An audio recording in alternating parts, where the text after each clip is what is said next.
Let's talk MacBook accessories. So you may have recently picked up an M1 MacBook Air or Pro, or perhaps you have an Intel model, or even one of the larger 15 or 16-inch MacBook Pros. What can you do to add value to your MacBook? Here's a list of accessories that are tried and tested by me over the years and really help enhance the capabilities and increase your productivity with these machines.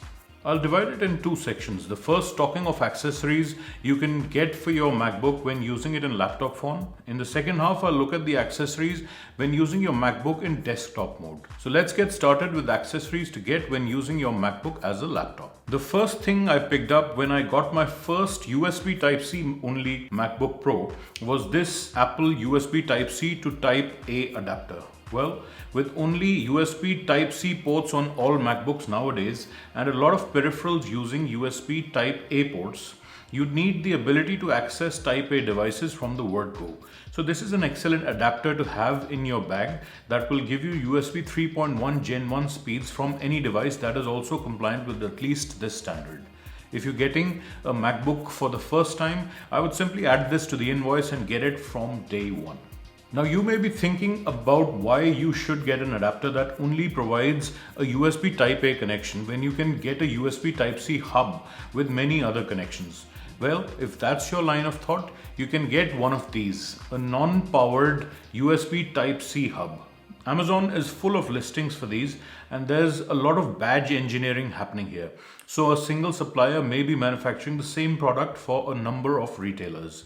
Now, both of these are well-reviewed hubs, but I've had better luck with this Lenovo hub. It is a couple of years old and no longer available in this exact version, but I'll link to a similar model in the description. This other one offers additionally a 3.5mm jack, but in actual performance it tends to heat up and lose the display completely till it gets cool. Also, you're unable to adjust the volume using the MacBook software slider when you connect external speakers via this hub. One thing these unpowered docks will not give you is transfer speeds via SD cards. You really need a dedicated SD card reader if you work with large photo or video files. This here is an excellent choice, the Sandisk Imagemate Pro, and it allows you to exploit the full potential of your SD card's read and write speeds. I've done a detailed review on this separately, so do watch that for the details, links in the description. Let's talk cables for a bit. Now, although you can use one of the aforementioned adapters or hubs to connect to USB Type-A cable devices, but if you're not going to be moving between older computers and your new MacBook too much, you may want to consider a USB Type-C to Micro B cables such as these. These are from different brands, but for the sake of uniformity wherever you may be located, I will recommend the Amazon Basics cable. This will allow you to connect a spinning USB 3.1 hard drive directly to your MacBook via USB-C and achieve 3.1 Gen 1 speeds. If you've had MacBooks in the past and really loved the idea of MagSafe, this could be just the cable you were looking for. This is the Griffin BreakSafe cable that snaps in half if you yank or pull at it and prevents your computer from falling off a desk or other surface. You have to be careful here because there are tons of such options online. One example is this base US MagSafe connector. I really like the idea of it. Convert your existing cable to MagSafe and have a very small connector permanently plugged into the MacBook. And the connector itself was right angled to enable a more compact profile when charging. But in practice, this is not recommended at all. 99% of the times it worked as advertised, but that one time when I connected it, remember, this has live electricity running through it. It fried the logic board on one of my previous MacBooks. So the only safe product that I have come across is the Griffin BreakSafe cable. It's bulkier and only charges up to 60 watts, so not as suited for bigger MacBooks, but it's safe and long enough to charge MacBook Airs and 13-inch MacBook Pros or even iPad Pros. And also on the topic of cables, you can pick these little cable protectors on Amazon for next to nothing. They go onto your original Apple cables like so, and offer great protection from bends in one of the Apple cable's most vulnerable areas. And if left unprotected, the cables tend to get frayed in this region. I use them on my iPad Pro and MacBook Pro 15-inch original USB Type-C cables, and they're as pristine as they were on day one, some 2 years later. Now when it comes to mice, you do have the excellent trackpad on the MacBook Air itself, but if you want that classic mouse experience and want that scroll wheel, I cannot say enough good things about the Logitech MX Master 3 mouse. It's not the most compact of mice, but trust me when I say this. Once you've used one of these, you will never want to go back to anything else. Really, you have to experience it to know how great it is. It's simply the best mouse in the world. In certain regions, you can get it in Mac specific variants, but from what I've read, there isn't that much value addition in that one, so I would rather stick to the general variant and retain compatibility across devices. You can connect up to 3 devices and switch between them using a toggle button on the bottom of the mouse. But if you want something more compact, I have used the Sandstorm mouse for the past 3 years, and this is from a UK based manufacturer. It is quite excellent, but its limited availability and recent issues I've had in terms of lagging with the older 15-inch MacBook Pro means I would rather point you in the direction of the Logitech Pebble mouse, which is really compact and performs well. I'll link that one in the description. Now let's talk protection. For many people, a MacBook is an expensive purchase and they will rightfully think about protecting their new investment. The first thing that comes to mind is a hard shell case like this. This is the MOCA hard shell case for the new M1 MacBook Air, but also fits other 2020 MacBook Airs. The idea is sound, but since 2016 when the USB Type-C MacBooks came out, their displays are razor thin and the top lid has very little strength to it. So whenever I've tried to use such a case, be it on this MacBook Air or my older 15-inch MacBook Pro, it adds too much weight to the lid. And I can see this having an adverse effect over the years on the hinges. Besides, it makes the whole package quite heavy and you really miss the point of having such a light ultra portable. But decidedly, if you want the ultimate protection for your MacBook, this is the way to go. Again, any well-reviewed version will do, but I'll link this one in the description. Instead, for the past 3 years, I've been using Dbrand Skins on my devices. I'm not associated with them in any way, but their strong marketing and sales push on YouTube made me try them out. Availability is a lot easier if you're located in the US or Canada, but they ship for free worldwide and the shipping is generally quite quick. As the order is under $50, if you ship to India, it generally doesn't attract customs duty as well. The best place to order one is on their website where you can choose your device and customize the available skins. Now that you've chosen a hard shell case or skin for your MacBook, you may be thinking of sleeves. Well, if you want a basic sleeve, you will be well served by any of the generic ones available on Amazon. I used a handcrafted one that I picked up in the UK on my original 13-inch Retina MacBook Pro for a good few years. But recently I have moved to Thule cases and bags. On one of my flights with my older 13-inch MacBook, a generic laptop bag didn't offer the protection from pressure damage that was needed, and I had a damaged MacBook screen. Since then, I surveyed the market and chose this product, the Thule Gauntlet sleeve for both the 13-inch and 15-inch MacBook Pros. I actually used the 13-inch version for my iPad Pro 12.9-inch. It offers rugged protection, and although bulkier than cloth or fabric sleeves, I've had peace of mind when traveling with this item. It's quite no frills though, and beyond a protective shield for your device, it doesn't offer any storage space for accessories. If you'd rather have a bag, then Thule has you covered once more. Because of my really nice experience with their sleeves, I tried out the attache case for the 15-inch MacBook Pro. This is a really nice bag and offers the same protection as the Gauntlet sleeve, but additionally has plenty of storage for accessories and chargers and keeps the laptop separate from these. You also have the option of working from the bag itself. Quite useful in situations at airports and such locations where you don't want too much clutter when working for a quick few minutes. Again, links in the description. Now let's talk about storage. If you want fast and lightweight storage for your MacBook, you can't go wrong with the excellent Samsung external SSDs, the T5 and its newer T7 cousin. I've used this T5 1TB variant for a couple of years now and really enjoy the 540 MB per second speeds it consistently delivers and do all of my video editing off this drive. The newer T7 offers double these speeds but at some additional cost. Both are excellent and deserve a space in your laptop bag.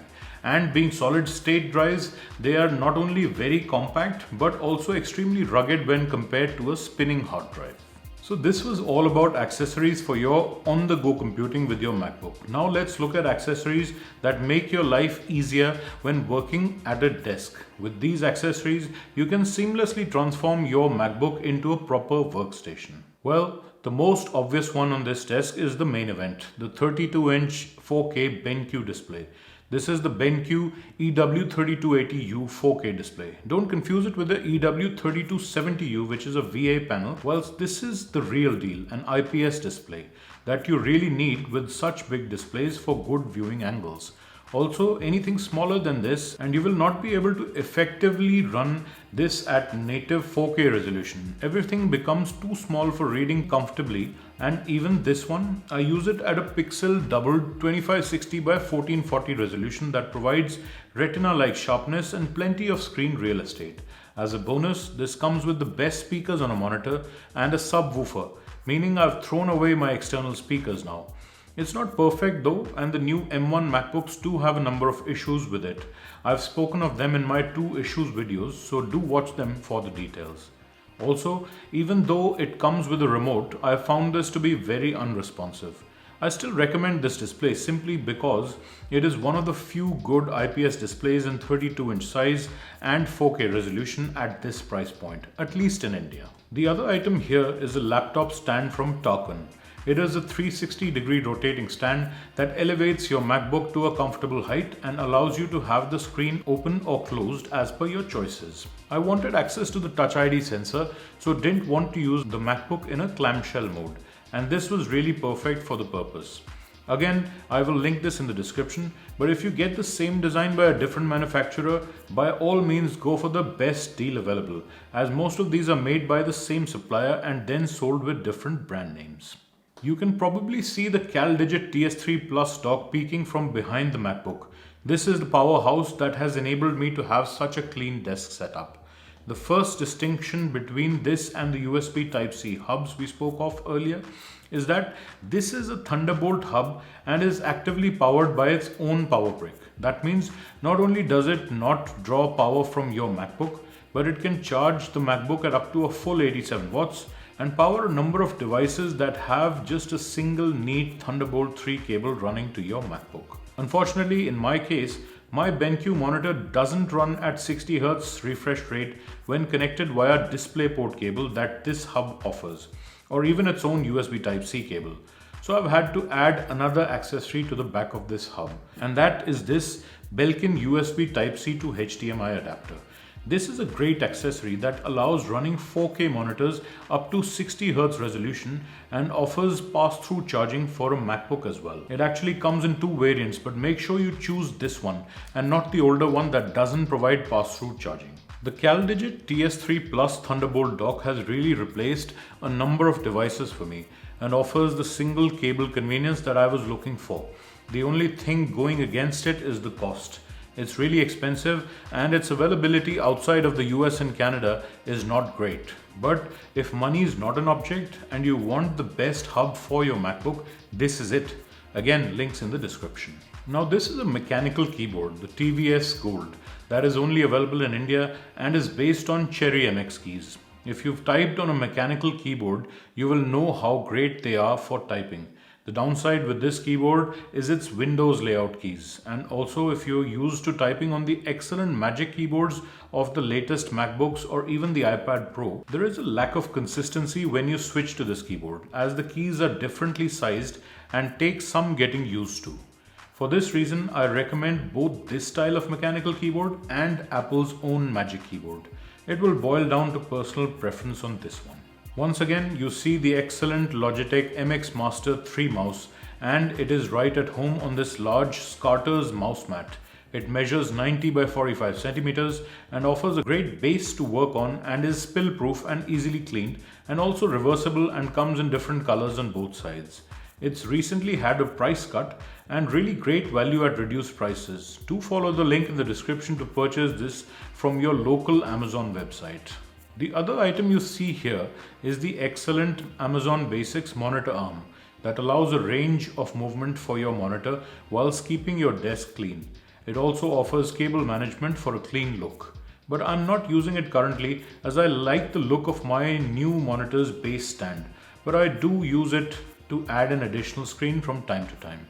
I've done an in-depth review on this, so do check that out if you want more details. Links in the description.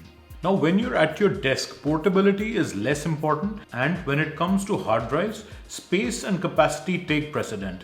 Here are two excellent choices. This is the Seagate Backup Plus Portable 5 TB external hard drive, and this is the WD My Passport 4 TB portable external hard drive. Both are USB 3.0 and have spinning drives inside them. They are both available for great prices around the world, and availability is excellent on any local Amazon site. It's a great way to dump large files and use for backing up your MacBook, and USB 3.0 speeds mean that they are not painfully slow when it comes to the file transfers.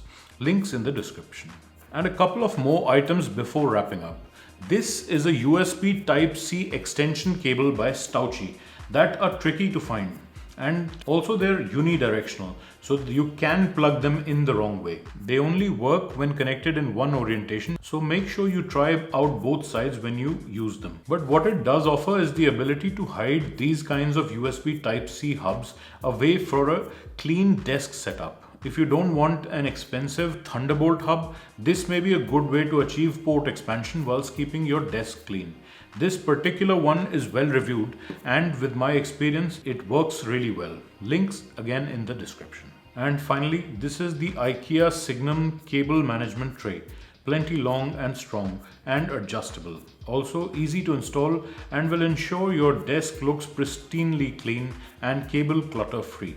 Since it's from a well-known brand, availability and quality is generally great around the world, so do follow the Amazon links to order one for yourself. Thanks for sticking by till the end, and hopefully you will find something useful from these accessories for your own use case scenario. Let me know in the comment section below which ones of these you have or are planning to get, or if you have an alternative to any of them. I would really love to have your support by buying using my affiliate links in the description at no extra cost to you, and also by subscribing to this channel and liking and sharing and commenting if you found this video useful. Thanks for watching, and I will see you in my next one.